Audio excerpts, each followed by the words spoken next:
Welcome back to the Impassioned Caregiver. Here's Speck. He's ready for his little crunchy. Isn't that the cutest sound ever? Thank you for entertaining us. So I have a question for you. Was the last bit a little woo-woo for you? It's okay. It was for me too, but I'm just sharing what I went through. There's all kinds of experiences in the world, and that was just something that happened to me. So here we are at the little 5 sections, what was the health issue, advice, legal, spiritual, grateful. This part is called wisdom to go. What was the health issue? Stroke. There are a couple different types, and they're all categorized as CVAs, cerebral vascular accidents. You can have ischemic, which involves an interruption of blood flow into the region of the brain. That can come from an embolism, which is when there's a clot that's blocking that flow. Thrombosis is when all those bad plaques from ice cream and all the good things we like, remember everything in moderation. So the plaque is blocking the blood to the brain. The other type is hemorrhagic. It can be caused by a ruptured blood vessel, a leaky blood vessel, or sometimes blood thinning medicines. Bleeding to the brain can also be caused by a traumatic injury. So remember, when you want to take care of your brain, try and keep your cholesterol low and your blood pressure in check. You should also know about TIAs, transient ischemic attacks. It's only a brief blockage of blood to the brain, but it's still problematic, and it could lead to a larger stroke in a short period of time. So don't ignore those. So my brother had a brain bleed. He started off okay, then deteriorated relatively quickly. The patient became unconscious. Decisions had to be made without their consent. Luckily, paperwork was in order. Some people are able to recognize when they're having a stroke and call for help themselves. 911, no trying to get someone you love to the hospital or them driving themselves. No, 911, there's special meds that can really help and make a difference if you've had a stroke. But they have to be given in a timely fashion. There's an acronym that's going to help you determine if someone had a stroke or is having one. FAST, like speeding up, like blah, blah, blah, fast. Facial drooping, arm weakness, speech difficulty. Time to call 911. I'm not having a problem speaking, got a little froggy in my throat. I'll repeat it. Facial drooping, arm weakness, speech difficulty. Time to call 911. So there's going to be a little bit of an advice section here. I'm going to go A through F. So here's the lowdown and the recap from the Nudge Link Caregiver. Remember, we're students enrolled in the School of Life. We're here to assist each other for success, not to watch others flounder and fail. So A, there's one point person for the hospital. If you're visiting a patient and the doctor comes in and that one point person isn't there, call them on their cell. Put it on speakerphone. Medical personnel, it seems, are so good at missing the contact person, as you recall from other stories. Sometimes I used to wonder if it was on purpose to make everyone whose world feels upside down even more unsettled. Then I would think, oh my gosh, does everyone who work in a hospital say this? And I know that's not true, but holy cows, when you're in a dark space because of a crisis, your brain goes down that rabbit hole. Do your best to get right out of that hole and don't think those negative thoughts. So, B, one person to contact everyone else. So you have your main patient to hospital person. They're the one in charge, or the one who's the POA or the medical authority who has the advance directive. Then you have their second in command. So this second command is gonna be fielding those millions of voicemails and texts that every auntie or granny is sending. One person, it's too much on their plates. So, and there's always that one family member says, oh, I need to talk to them directly. No, they don't. Use second in command always. Defer as much as you can. Your second in command could use lots of helping hands or many other websites that make sending out a little bleep of an update real easy. Or they can just do a big group text. So, caregiving, as you know, is exhausting. So it can't just be one of you doing everything and fulfilling everyone's needs. You are responsible for your own needs and the person you're caring for, but no one else's, and don't let anyone else tell you differently.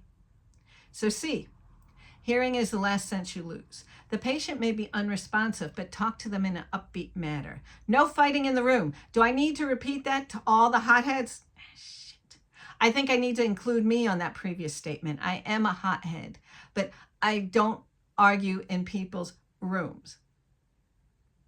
So, when you step over that threshold, turn on Little Miss Mary Sunshine, as my mother used to say, the optimist. Her wattage can turn off when you leave the room, but you need to get all the visitors on board with this. Most time flowers are not allowed in ICU units. Bring a photo of you and the patient if you can. A funny card. If there are windows, but there's cute little window stickers on them. Make the room look happy. D. Once the patient is stable enough to return home, recruit volunteers or pay people to help. Do not burn out. Whether it's, the caregiver, the partner, whatever, don't burn out. Conserve your energy. Spend the money. Take out a loan if it'll save you, your family, your sanity. And it's also going to help the patient's recovery, because if they can just focus on someone who is there to assist them, it's going to be easier. Faith-based organizations can help you with this. So can disease-specific foundations. So reach out. There are people there. So many people don't know what to do when someone they care for gets ill or has a serious illness. Assign them that. Come sit. You could be in the same house and maybe you're working on insurance crap. Maybe you're paying your regular bills, but someone else is there making sure the patient is happy and safe. Or you could go out and take a jog, go food shopping, whatever. Get people to volunteer and sit with your loved one. E, talk to a financial planner. In addition, speak to your insurance carriers. If you're terminally ill, some life insurance policies allow you to take a partial payout to enjoy your life before death, or to rescue you from an avalanche of bills. F, reach out to every organization. For example, with a stroke, health conditions will overlap. There's like a brain injury foundation. There's the heart organization. Reach out, look at their websites. They'll all have information that'll help you learn about what you're all going through and help you support. And also there are different support groups for the patient and the caregiver. Take advantage, because it's not going to help you if you go to the same group. You're not going to be open and honest because you don't want to hurt anyone's feelings. And a lot of them are on Zoom now, so you don't even have to leave the house. That was one good thing about the pandemic, that there's more outreach that's available online. Sometimes these larger organizations that are dedicated to a specific disease offer fully sponsored or low-cost getaways for patients and their caregivers. This seems especially true with cancer, but other diseases too. And your insurance might offer respite care. And there's more assistance than you realize. Call and ask. If people have ideas, put them in the comments. This is a little bit random, but there are assisted clothing options. Not just clothes, but shoes too. One of them is Billy Footwear. It's a company that makes stylish shoes. And instead of just being a convenient slip-on, they also have zippers instead of laces. And if this feature allows you to easily get a leg brace into your shoe. Zippers can be better than laces that untie. Velcro has been a lifesaver, and not just for clothing, but for helping a person with paralysis do chores around the house. When you get that physical therapist or occupational therapist that comes to your home, talk to them about everything you do. It's amazing the tips and tricks that they know that they're going to help you lead the best life you can at home. And more designers are doing adaptive clothing to make it easier for people with different abilities. And legal insurance. If you're separated or divorced, but dating someone else or living with someone else, make sure the hospital knows who the decision maker is. Because sometimes things might be final, but people don't update their paperwork. So just make sure the hospital knows who's in charge. You don't want to be asking these questions when the docs roll out the crash cart and get the sparks going on the defibrillator. Important. Sometimes you need outside opinions. I'm forever grateful the person that my brother had as his medical decision maker consulted with me. I was second in command on the paperwork. And the person that my brother was living with. Luckily, we were all on the same page. And there wasn't a lot of time to discuss. The hospital went to do a big procedure, and we consulted on a conference call. We were all in different states of the union. At that point, I got the impression that the doctors didn't agree with us. Their priority was to save his life no matter what. Our priority was to fulfill his wishes. In that moment, they were opposite goals. Sometimes gambling with death is better than knowing your choice would permanently disable someone. Go with your gut. Here we are at the support writing section.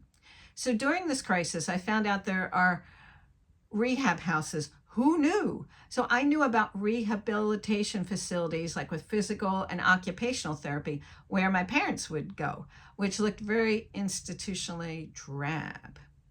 But my brother went to this house. There's only 4 patients that live there. They receive 24/7 care. There's a backyard.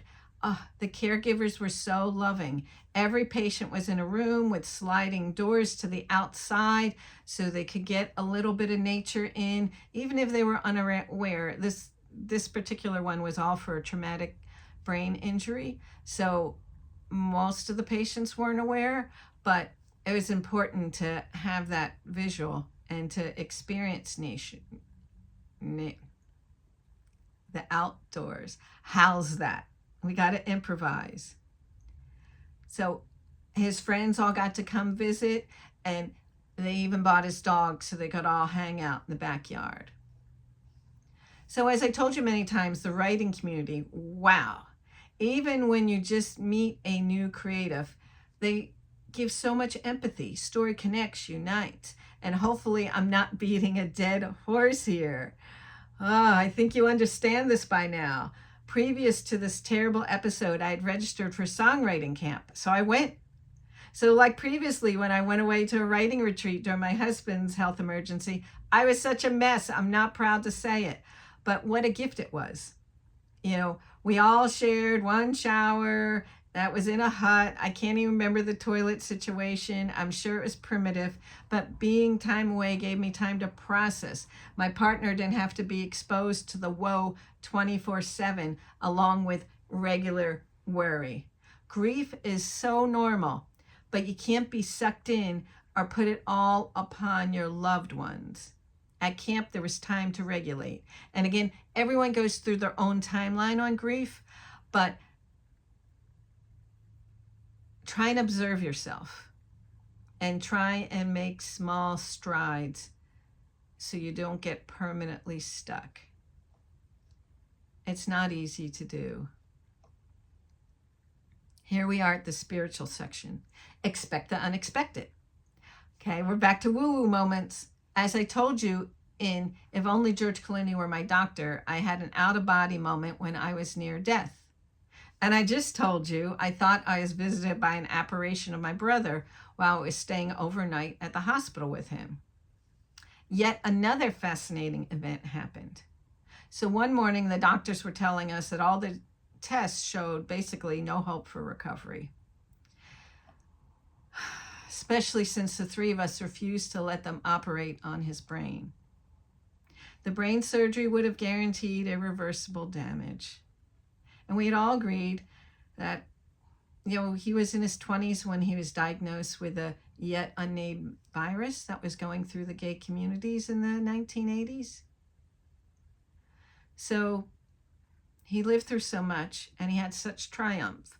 So we knew he'd be okay, that if the stroke took him out 33 years later, he'd be good with it. But he wouldn't want us to intentionally give him brain damage to survive. That's hard. And sometimes you might feel like you don't know what your loved one wants. But take a moment and think dearly of their lives, stories they told you, what you think the future might hold. I have no doubt the three of us made the best decision for him, and he would agree. Back to this moment in the hospital. So there's no pupil dilation to light, no reaction to stimuli. So his current partner, James, and I were in the room chatting around his bed when my brother clearly said, George Clooney. James and I looked at each other like, what the fuck? My brother visually looked just as unresponsive as when the doctors examined him 10 minutes ago. His eyes were closed, lying still. You're in the hospital and you're close to death and you do look deathly. I don't know how else to verbalize that, but he looked like hell. So I had told no one in the family about my writing about my near-death occurrence. There was nothing with Clooney in the room. The name George Clooney was repeated by my brother, enunciated very clearly. There was no speech impediment like you get after a stroke. So we're looking at each other like, hot damn, he's getting better. Those doctors were so wrong. So like idiots, we pepper him with questions. What about George? You want to watch a movie of his? Did you just see him on TV? You think he's cute? What? Surprisingly, he did respond. He shook his head no each time. He actually moved. Of course, there was no medical professional in the room with us. Then he went silent. I'm freaking out. Is this another message to me from the other side? If so, what do I do with it? So the next day, when James and I saw the doctor, we said, Doc, he spoke yesterday. Isn't that great? The doctor looked at us like we were from Mars. The grateful section. So I'm grateful to all his friends who entertained me while I was away from home. Grateful to my husband, who not only encouraged my trips away from home, but did his own in-person duty during the first holiday after his stroke. I'm so grateful my parents had support on the East Coast from, their friends. When we were growing up, my parents were very social, had tons of picnics, and they kept in touch with all of them. So they had that support. Always so good. It is such a hard thing to go to. There's so much uncertainty. And sometimes you don't hear improvement for a long time. So thank you for listening to this vlog. Remember the mantra, like, subscribe, and share, especially to those who could use this. Please add resources I don't know about in the comments section. As always, there's going to be a playlist of songs in the comments. And next chapter, we're going to learn about why we should revolt and create a new way in the healthcare model. There's a doc from the Mayo Clinic, and he's working hard on that. So as always, thank you. Have a great day. See you next time.